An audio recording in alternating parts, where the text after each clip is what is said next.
Let's talk about change enablement, which is the same thing as change management. So the ones of you familiar with ITIL version 3, you will not see a lot of new stuff here, except that the name has changed, as you can see. So the purpose is to maximize the number of successful changes through proper risk assessment and minimize the negative impact of failed changes. So we want to make sure that if we are changing something, configuration items like servers or hardware or software or configurations or whatever it is, that we have a controlled process in place, the change enablement process, or as we call it now, a practice, right?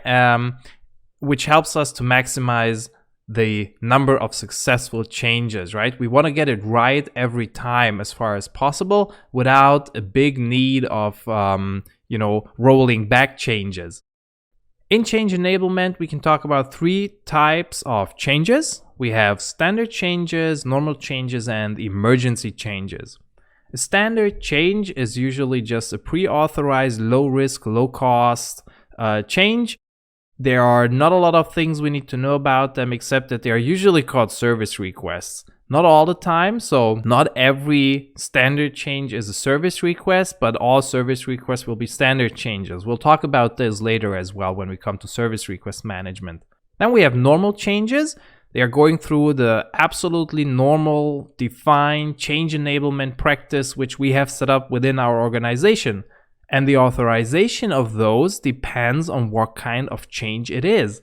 So it is our responsibility as an organization to think about the different types of changes that we want to handle or our customers want us to handle.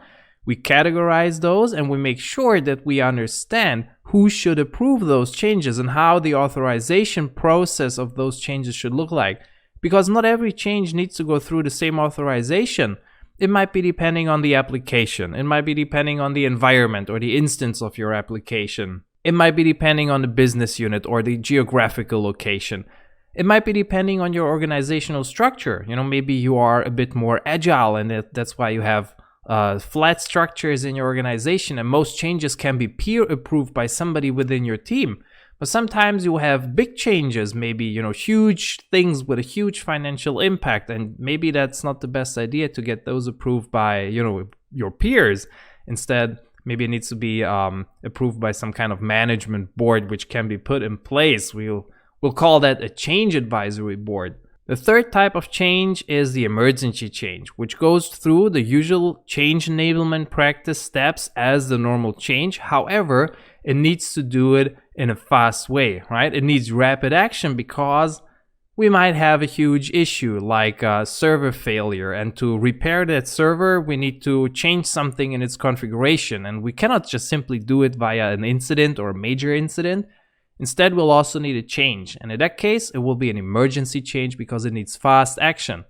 It might go through the same approval processes as we know from the normal change management procedures, but it needs to do it in a fast way. So we might have a so-called ECAB, like Emergency Change Advisory Board, in place, which is on call, always available, and we just call them up.